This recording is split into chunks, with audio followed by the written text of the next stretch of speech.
Hello, welcome to the Entrepreneurial Alumni Speaker Series. I am Carrie Williams, the Associate Director of Alumni Events here at York University.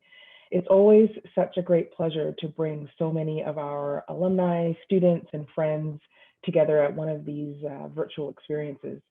I am about to share a land acknowledgement. However, because we are virtual, we always like to share that what I'm about to share might not be for the territory that you're on.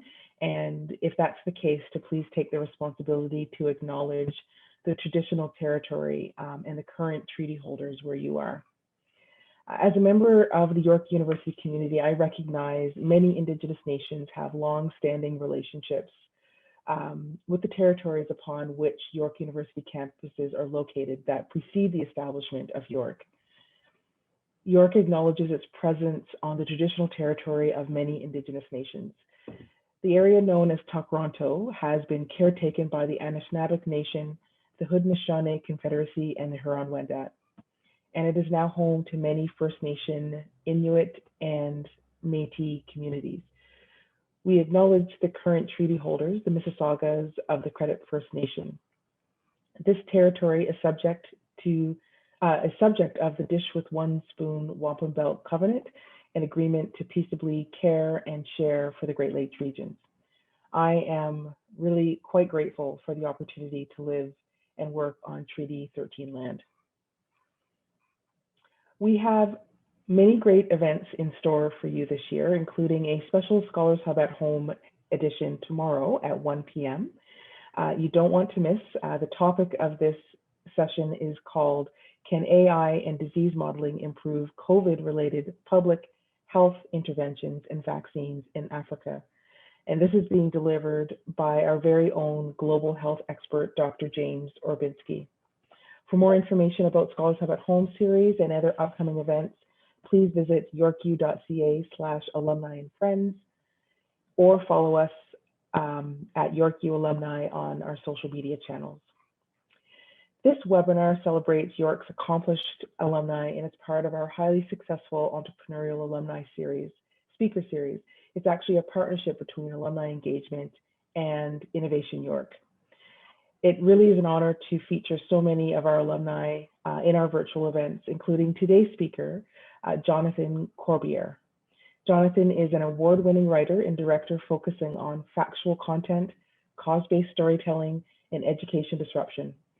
He is the creative director and co-founder of Thought Cafe, an award-winning animation, design, and visual effects studio, and Future Talk, a mixed reality and tech-focused immersive studio.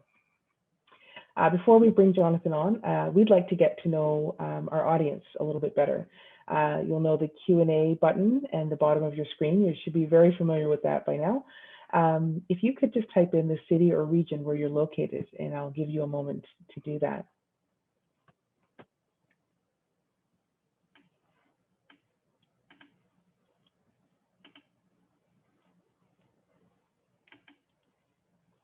Okay, we see a few coming in.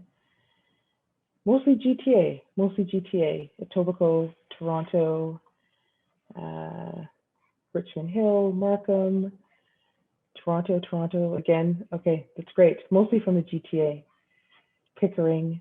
Welcome to all of you. Thank you so much for sharing that. It's always nice to know where people are joining us from. Toronto, great. Thank you very much. So through this series, we are so pleased to be able to highlight outstanding entrepreneurial alumni who studied at York, to give them an opportunity to share their journey with you and insight with you. And we hope that this will inspire your future. You will have an opportunity to ask questions following the presentation. Now we'd please like to welcome Diana Senwase from the Innovation York team. She's the Student and Community Engagement Coordinator at Innovation York, and she'll be explaining more about this series. So over to you, Diana. Thank you so much, Carrie. I'd like to welcome everyone joining us today in our Zoom audience, as well as those on Facebook Live. I'm so excited to be here for the third event now in our winter edition of this series, which is a partnership between two areas of York University, Innovation York's YSpace and Alumni Engagement. Through YSpace, we offer YSpace Digital, an online community that offers virtual support and programming for students, faculty, and ventures. YSpace Markham, a physical incubator located in York Region that supports growth-ready tech ventures. And Ella, Ontario's first accelerator focused on supporting women-led product and service-based businesses. Today in this event, we are doing things a little bit differently. Now, since our speaker, Jonathon Corbiere, is an alumnus of York University's School of Arts, Media, Performance, and Design, we thought it would be great to have the students from those programs involved with the event. Today, we have pre-selected 3 students in the program who will be participating in the Entrepreneurs panel. These individuals will have the opportunity to join our speaker on screen and ask their question. We'll also give you all the opportunity to ask your own questions using the Q&A button at the bottom of your screen. Please feel free to type in your question at any time, and you may also use this button if you are experiencing technical issues. Now I would like to introduce our speaker. Now to introduce our speaker, I'd like to welcome Professor Angela Norwood, Associate Professor of Design, who was influential during Jonathon's time as a student at York. Professor Norwood, welcome. We're so happy to have you here to introduce Jonathon. Thank you, Diana. I'm happy to be here too. So one of the best aspects of teaching in a studio-based design program is the degree to which we witness our students grow as designers, thinkers, and makers. I recall that Jonathon excelled at all of those during his time in the Department of Design. He was a driven student in an ambitious cohort during an especially entrepreneurial era in our program. As a student, Jonathon believed in the power of visual communication to address complex issues, to make his viewers understand the world differently, and to inspire them to act upon their new perspectives. Jonathon had high expectations for design, for what it could do for the kinds of clients and projects he wanted, and for the role he could play in pushing the field forward. For over a decade now, he has successfully put his ideas into practice. He has co-founded 2 studios, as mentioned before, the Thought Cafe, an award-winning animation design and visual effects studio, and Future Talk, a mixed reality and tech-focused immersive studio. He's currently a visiting art scholar at MIT and is working with Future Talk on developing a synchronous immersive learning tool in light of the global need for distance learning. It is a great pleasure for me to welcome Jonathon back to this York venue, to introduce him to a new generation of design students and to all of you. Jonathon Corbiere. Thank you so much, Angela. I really appreciate that. How's everyone doing today? I know I won't get any feedback here, but I'll just go ahead and pretend I am. Yeah, it's a pleasure to be here. I'm going to tell a little bit about my story in the short amount of time that I have, and hopefully I can answer a bunch of questions and maybe inspire you to look at your career targets and the landscape of our world in a different way. We are obviously living in incredible times right now. We face unprecedented challenges, but we face them with the most advanced social structures, technologies, tools, and access to information that we've ever had. Discussing, technology and pandemics, and the career that you want to shape for you can be scary. It can be frustrating. It can be exciting.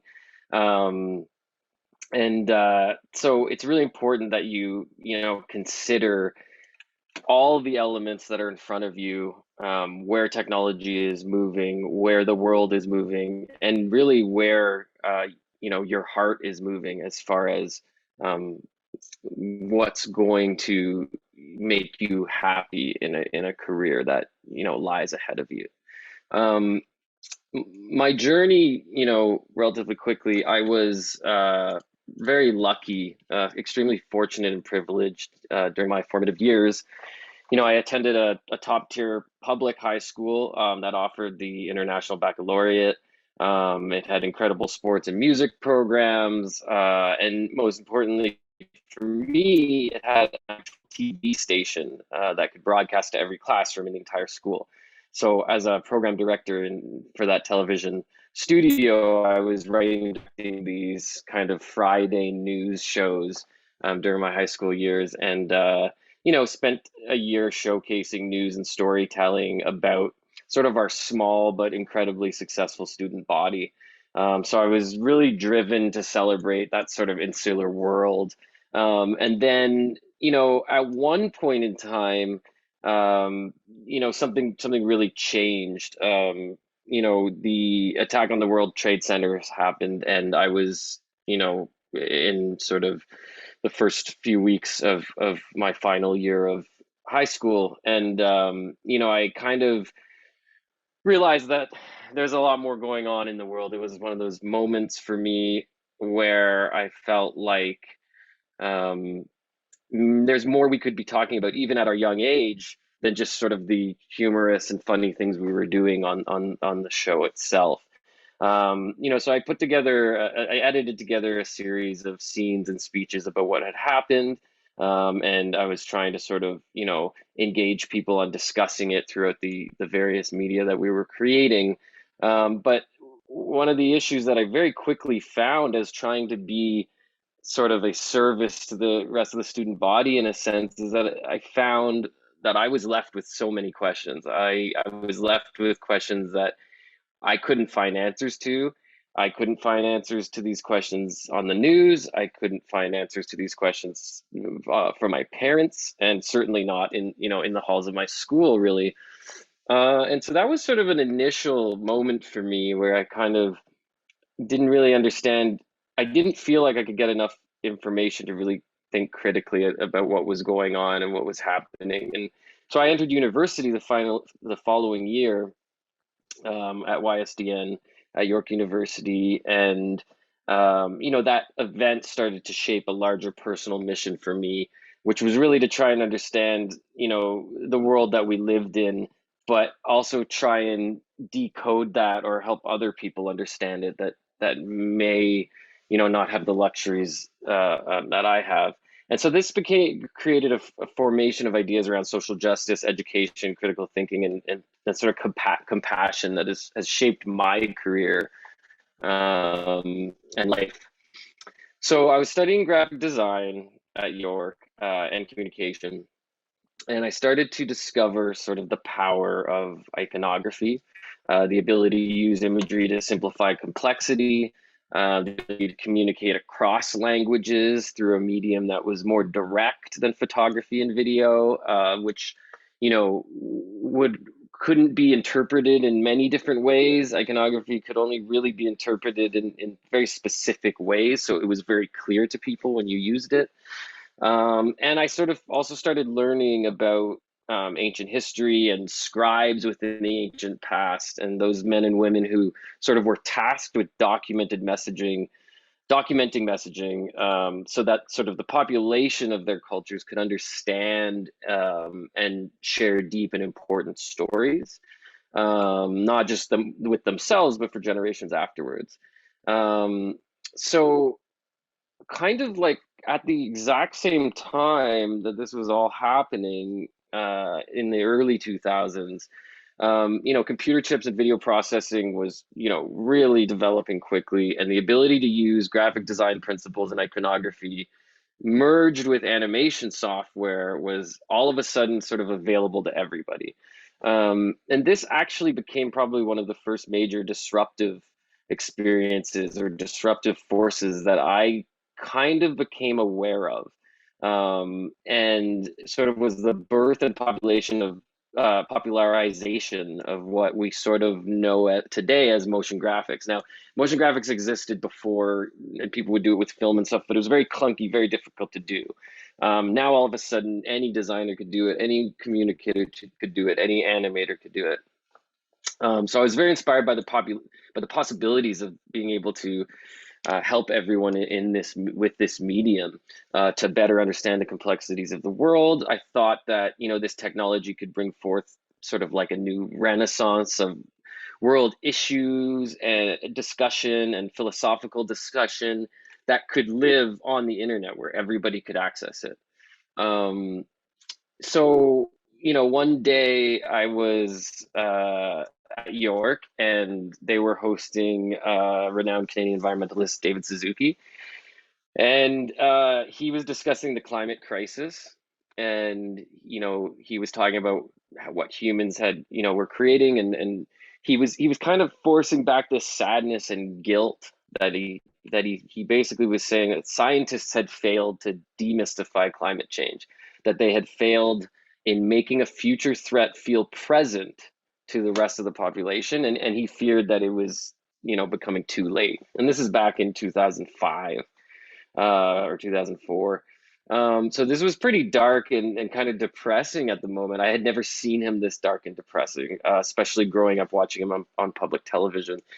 And so I sort of, came away from that and felt that, I didn't think it was really the scientists' responsibility to not only do the research and come up with their findings, but that there was this sort of missing link in between them and the population, that communicators and storytellers and the current scribes of the world should be doing. And that really it was them who had failed, not necessarily the scientists. And so it was sort of from that point on that, I really dedicated myself to trying to change that. I spent my final year in the program doing an independent study that sort of explored, discussing and simplifying really complex social political storytelling, and try and spread important messages in a way that people could really understand it, and see if there see if that could be something that could be popularized. Then I graduated, and so found myself where a lot of you are heading right now, and I had to find a job. I began working where many designers, editors, animators start out, which is in advertising. And I kind of advertising kind of crushed my soul a little bit. I wanted to be doing something better with my skills. I felt that communicators, had a responsibility to use our skills for the greater good, and I did not feel that that's what I was doing in the experiences that I was having. When the 2008 recession hit, which created a pretty large disruption as far as people's careers were concerned, especially if they were in more junior positions. I saw sort of an opportunity of a glass half full, not half empty. I had a bunch of extra time. Some of my work had been taken away. And I was blessed that my creative partner and the co-founder, who was also a YSDN graduate, had been at a job that had been shut down. It was like a gaming studio, and it had been shut down. So she had, free time as well. And we knew that we were lean enough at the time to, start something, bootstrap something from the ground up, and then that now was the time to try and put into a company or a product or a philosophy, sort of the vision that we had. So Thought Cafe was created at that point, and Thought Cafe was created as originally as a not-for-profit organization to promote self-education and critical awareness through animation, visual effects, and mixed reality experiences, and many other things. We started in 2009, and we really started with looking at what are the big issues that are being discussed today. What can we help people understand better?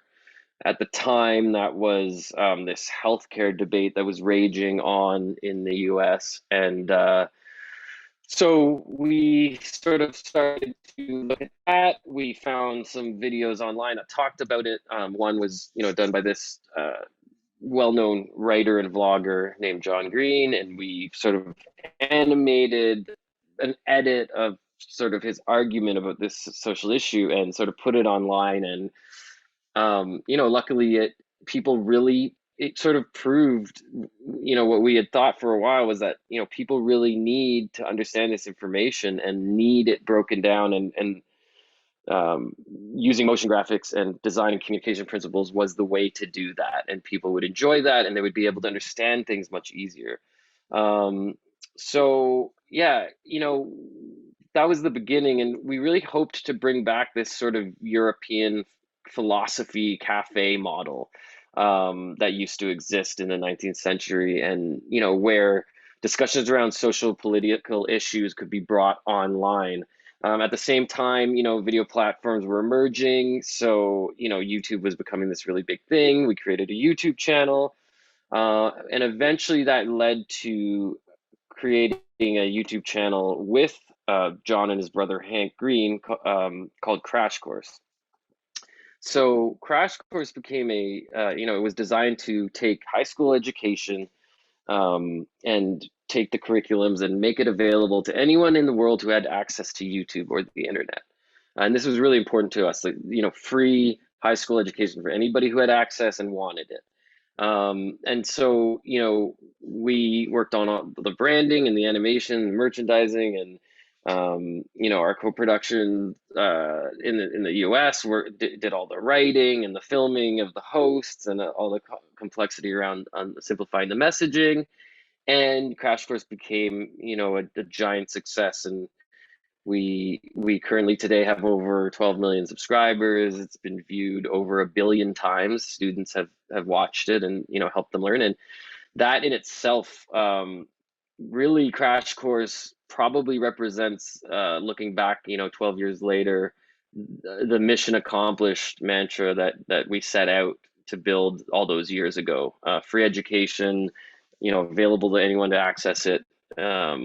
And a community of millions of people who celebrate it. So that was, really exciting for us. Now, the most exciting stuff about all of this is that our success, we weren't the only ones. Studios all around the world, design studios, animation studios, have had similar breakthroughs and ideas, and the factual based content sort of revolution did happen and was stimulated very much so by this sort of technological breakthrough I talked about earlier, where all of a sudden design could be animated in really easy ways. And this idea of sort of, communicators and scribes taking their messages and spreading it in a beautiful way across the world became really, really popular, and still is to this day. So, I think that was really exciting for us that this was shared. It wasn't insular, but I think it is really important to keep your eye and focus on these sort of disruptive moments that happen either in your industry or in the world, and try to keep an eye on sort of what's happening. You want to really accept and accelerate the beneficial aspects of technology, especially in the world that we live in.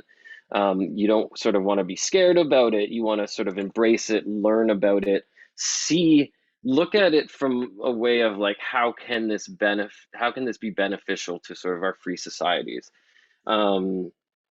And I think when we look at where we're sitting today, there's this sort of online disruption in education that's happened, which obviously Crash Course was a major part of, but now we're seeing a even larger disruption in sort of education and factual based content, because of the need for distance learning, and more in particular the emerging of immersive storytelling and immersive technologies like virtual reality and augmented reality. These are really going to stimulate the next stage of education and critical awareness storytelling, and a lot of that will be taught through immersive platforms and will need to support distance learning. So we're really sort of looking at those disruptions right now, and where we can sort of move into them and catch the tide, and the stream of where those are going. I think that, a lot of the new technologies are missing a bit of a human connection, the human trust aspect to them. So a lot of immersive technologies need to sort of adapt and look through what they're creating through that lens.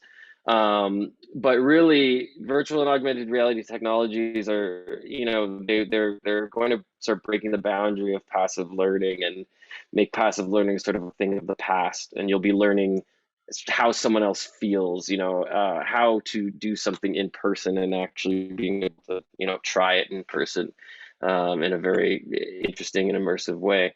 So at Thought Cafe, we started looking into developing with our sister company Future Talk this immersive education platform that actually celebrates the teacher, gives them easy to use tools with the students, but also is really like immersive and more of like a field trip experience than it is of like a lecture based experience. And we're sort of getting that information by looking at the current landscape and what technologies are working and what technologies aren't working. And I think that's, really, really important for people to do as they're developing their careers or if they're considering a startup. So obviously, these are trying times. Acknowledging the progress of technology is really important. Looking at COVID and looking at the transitions that are being forced within the career industry that you're interested in, or within sort of your own personal feelings on the kind of work that you want to do or the kind of change that you want to do, is really, really more important than ever. There is a big valley being created right now, disruptive valley being created. And yeah, I mean, just, compassion and wisdom needs to be injected into these technologies. And these are the types of things that I'm interested in. Don't be a passenger on this sort of technological train that's out of control, but try and be the conductor and think about how it can apply to the future of your career. And yeah, so I think to sort of end it, I want you all to really not think about the end goal of, what job you want. You want to think about it as, what is the target place that you want to get to, but don't think about the path to get there. You want to actually observe the sort of river that's in front of you or the water that's in front of you, and know which path you want to take, but allow the disruptions in the different industries that are occurring, the technological revolutions that are happening, allow them to sort of guide you along and grab onto those rushing rivers and waves to sort of pull you along, as opposed to really kind of just setting a target and being really stringent with it and thinking that, you're going to be able to follow that path and get there, because it's going to be very difficult for you. So yeah, I'd love to answer questions and comments and sort of continue this discussion with you. Thank you so much for that, Jonathon. So interesting, your story and the way that you learned to embrace all of the disruptions and things that occurred along the way. And I love your advice in sort of being more of the conductor. So taking control of your life and not seeing the disruptions as hindrance, but more of like an opportunity. So I really do want to thank you for that. But now I do want to invite our entrepreneurs panel on screen. So today we have 3 York University students who are currently enrolled in Professor Norwood's class in the York Sheridan Design Program that I'd like to welcome on screen with me. So we have Christine Chow, an aspiring motion designer with an interest in illustration and typography, currently studying in her final year. We have Gagan Sagu, a brand and motion designer that is also in his final year at the York Sheridan Design Program. And we also have Jenny Tu, future 2021 graduate and motion design enthusiast. So Christine, you can start off by asking Jonathon your first question. Hi, Jonathon. It's nice to meet you. Hi, nice to meet you. Thank you for your presentation. Yeah, so my question for you was essentially, how do you ensure motivation amongst your team throughout the year? So more specifically, what are some things you might incorporate to challenge the team members or intern skills so that they keep learning and growing? And these can be things like training workshops, taking people's skills or ability to learn new skills into consideration when looking for new projects or taking on challenges, or like stuff like that. But I'll leave the question up to you. Yeah, it's interesting. It's a good question. There's a lot of sort of, I'm going to talk kind of pre-COVID because it's a little bit different now. But pre-COVID, we would have a lot of studio events, a lot of touch points with our employees about, what they're interested in, and just really getting to know people and getting to know what they're excited about. I think as far as skill building, we as a studio always felt that, we are a place that is constantly developing and growing and trying new things. Some people can find that a bit scary and intimidating because we will often put people in situations of to execute projects in ways that they haven't done before. We have a tendency to try new or innovative things, which at times can be, very stressful. But I will say that, we've had some employees come in that have really embraced that aspect and constantly engaged in it and asked to try new things. And we've always been very open to that. And a couple of these people in general have eventually sort of like grown out of what we can offer them and sort of, moved on to other organizations doing other things. And it's been really nice to, when they do leave, or to talk to them now and see, how much development they've had, but also how much influence we had on that development, and allowing them to sort of like, come in as illustrators and leave as, game developers or game designers or 3D experts. It's been very interesting because the one thing that we've learned over time is that hiring somebody who is, very experienced in the skill you're looking for isn't always as good as hiring someone who has the ambition to have the skill that you're looking for. That person who has the ambition to learn the skill that you're looking for often will be more motivated and more interested in the projects than someone who's been doing it for 10 years. Mhm. Oh, wow, that's very interesting. So when you're like hiring new people, you kind of look for, like what I'm hearing is that you're looking for people who are just show like interest in learning and growing and taking initiative. Yeah, like I mean, obviously they have to have a basis within the, capability, but yeah, like if somebody, really wants to do be involved in, let's say game production, and we happen to be working on a game, but they have no experience with that, then we, look at what experience they do have and try to fit them in and sort of get some, training. And oftentimes, it doesn't always work, but I'd say 90% of the time, because they are more motivated to learn that new skill, you get way more out of them and they're way more excited about it, and you get a much better product than just, hiring the person who can just do it right off the bat. Mhm. Okay. So we don't necessarily hire based on like absolute skill set. We often hire based on personality, what they care about, what their ambition is, what their career goals are. Because that's what makes a good career and a good employee. I love that. Thank you for answering my question. No Thanks so problem. much, Christine. I also find it interesting, and it's actually really encouraging to students to hear that, because I know a lot of students and new graduates don't have necessarily a lot of experience on their resume, and they may be a little bit intimidated to apply for positions if they don't have as much experience as, say, another candidate. But I think, drive and passion really does sort of influence, how well they do in the actual job. So I appreciate you recognizing that. Okay, so now we can move on to our second panelist. So we have Gagan. So you can feel free to ask your question to Jonathon. Hi, Jonathon. Nice to meet you. Hey. My question for today is, for motion work, there are many large files and assets that are used for programs like After Effects, Premiere Pro, or Final Cut. In the absence of a physical space to share work, how are you able to modify your workflow to prioritize efficiency and project quality during the pandemic? Yeah, it's a good question. Well, there's a couple factors. Luckily, our studio downtown hosts between 18 to 35 people, depending on what we're working on. But we've always supported a work from home sort of model. So when COVID was sort of rumbling around in January of last year, end of January, I had a meeting with our executives and I said, this thing might blow up very quickly.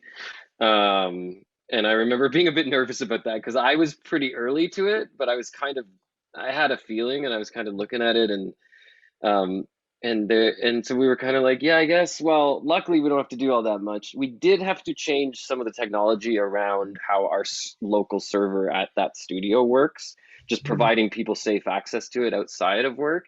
And we had to do, our head of studio had to do some audits with everyone on like, what's your computer system at home? Do you need us to provide you one? What's your internet at home? To make sure that everyone was capable. But again, because we had done a lot of work from home before, yeah, it wasn't a huge issue. File size, obviously, with large renders can be significant. But we haven't found it to be a huge problem, likely because most people live in the core of Toronto that work for us and have really good internet. I've been living up in my cottage, and the internet here is not great. Um, but then again, I'm not doing the renders anymore or uploading the renders like back in the day when I was the only animator.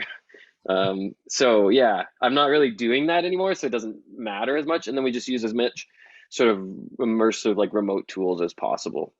Because I find it interesting to see like with motion design in general, it's not like UX design where like there's programs like Figma or Right. Webflow where it's just like a cloud server where everyone can interact. But it's nice to see how you were able to, like, even so early on before the pandemic even started, you were able to be proactive with this and get everyone on track about what was going to happen. Because even for my workplace during the summer, it was a huge thing of having secure access to the server, being able to download files. Right. Even with that, we weren't dealing mostly with motion files, so it was still like a huge struggle to like download files, upload files all the time. So it's great to hear. Yeah, it can be tough, and it's an expense too. Sometimes you just have to get that better internet, and you have to just tell your employee or whatever, like, hey, I need this for work, so compensate me or whatever it is. Yeah. Now we do have a couple people that we do have like a person that was going into the studio to sort of take care of it, and then we're sort of looking into like how opening back up will kind of look like. But who knows? Who knows where we're gonna be? Yeah. You got to pretend basically like it's not gonna open up, and that you just have to like find joy and efficiencies in the situation that we're in. Yeah. Definitely. I feel like we've all sort of adapted to this new way of life and being at home, working at home, and just having everything at home. And it's made us all realize how dependent we are on technology too, because if the internet stops working, what can we really do? So very interesting question. Thank you for that, Gagan. So now we have our last panelist. Jenny, you can go ahead and ask your question. Hi, Jonathan. How's it going? I'm great. Thanks, Jenny. So I think this question, you touched on it a little bit answering Christine's question, but I still think it's really relevant considering all of us are graduating this year. So how can you tell if an applicant is ready for a position? What do you look for in a resume or portfolio that lets you know that they are ready? Yeah, it's very interesting. I don't love, I mean, and everyone I've talked to that's sort of in my position, we don't love looking at resumes, obviously. They don't really say anything. Like they're not personal at all, especially when you're, coming out of school. They're not going to have a ton of stuff. They're going to have, you did your internship, you volunteered here or there, whatever. And some projects that you've done. But really, for us, generally, it's your portfolio and your reel, and then like a interesting story. Like I'd say sometimes like that cover letter is more important, and I'd even say like even just the email like is really important, more important than even the resume itself. And when I say cover letter too, it's like a paragraph in the email that is something that's very something that would almost make you feel sort of like show your heart or show like an idea of like what your goals and dreams are within that, and why you think some time with us could help you get there. more than sort of just like, XYZ. I saw this post and I think I'm a great fit. It's like, well, yeah, but we want to know why. And if you are really a great fit, it's probably 3 sentences to tell me that. So yeah, we do look for personality and ambition a bit more than what's on your resume. And then we do have specific like we are very serious when we hire for certain roles that like these are junior roles, these are intermediate roles, these are senior roles. And we don't usually bend on those, especially with the junior roles. Like we get a lot of intermediate people apply to the junior roles sometimes, and we'll have to say like, no, this is a junior role. Like this is not only is the budget not there for an intermediate role, that's not even the biggest problem. The bigger problem is that nobody, 3, 4 years into their career, more like 5 years, 6 years into their career, should be still doing this kind of work. Like this kind of work is like to develop you and to learn and have fun, but these roles are for juniors for that reason.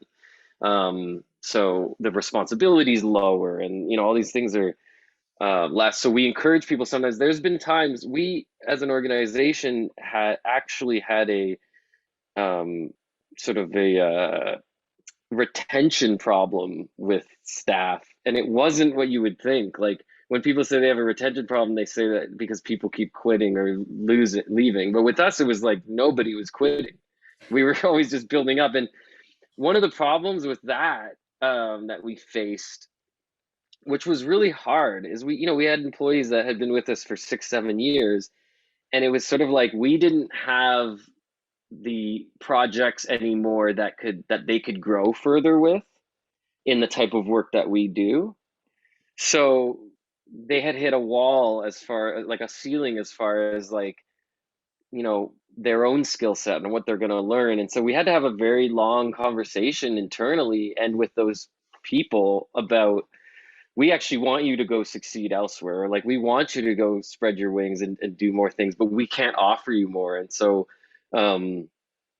it's important that like we move people through, which was heartbreaking because there was people that that have left over the years that we loved and that did so much for the organization, but you want to see them succeed and develop more.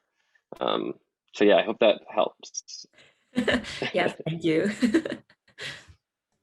Thank you so much, Jenny. And also thank you to our panelists so much for being here and asking Jonathon your questions. Really appreciate you dedicating your time. It's always great to have a sort of a student perspective on learning more about the stories that we share. So thank you so much. Now, Jonathon, I know we're sort of running out of time, but I want to get to some audience questions that were asked. So let's get to the first one.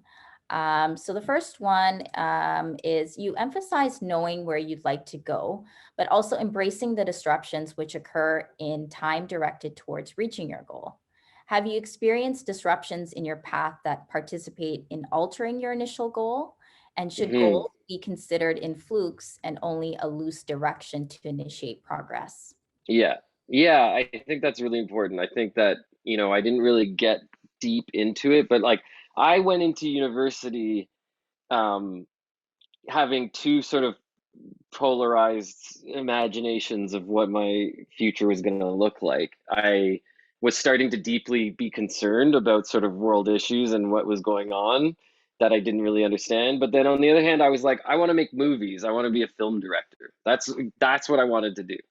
My parents were like, well, you can't go to film school until you do something else. And that was, whatever, that was their rule for me. And so I went into design communication, and I remember going in, and it was a really great program. It was really well known, and everyone was like, super excited for me, but I wasn't really sure. Now, again, because of where technology was, the disruption of like very fast computing power, very kind of in personal computing, was really starting to amp up, like more so then than even sort of nowadays when new computers come out. And so this ability to all of a sudden be able to make animation or films out of design and communication was a path that was going to take me closer to being a filmmaker, but was not a pathway or a stream that I would have known to take. So, I was very observant about what was sort of happening and what I was seeing more of, and trying to understand, well, I'm learning all this really interesting stuff about communication. How can I apply that to filmmaking? It just happened to be sort of coinciding again with this technological disruption. And they it's not like they happened in some specific order that I can say, but they were all happening at the same time.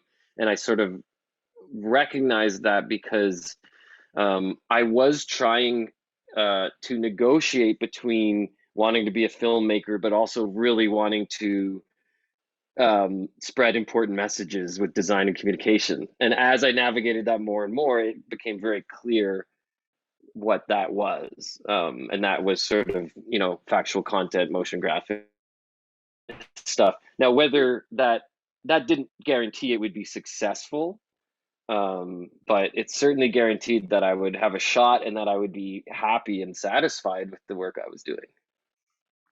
Yeah, I think that's an important aspect. You have to know where your passion really lies, even though there's all these disruptions and things happening, you have to know what sort of suits you and where you want to go with your career path.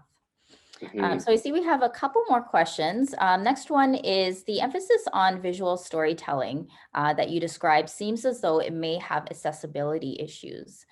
For instance, those who have visual impairments. How do you address accessibilities to encourage inclusive participation in your storytelling? And can you speak about multi-sensory storytelling if this is something you've engaged with? That is a very good question. And it's something that for a long time has been kind of like not overlooked, but certainly it was not as important of a conversation as it has been in the last 4 years with our clients. We do a lot of work with sort of PBS and Nova on immersive student games, and it's really important that those are accessible, through closed captions or descriptive audio, or all these different things. And so, yeah, we do a lot of that. What I will say is, traditionally, unfortunately, it was like, okay, you put these videos on YouTube and you make sure you do the closed captioning for them, and maybe you do a couple languages if you can, and that was sort of it. That was sort of the extent that we were kind of really able to do as far as like that platform was concerned and what we were able to produce.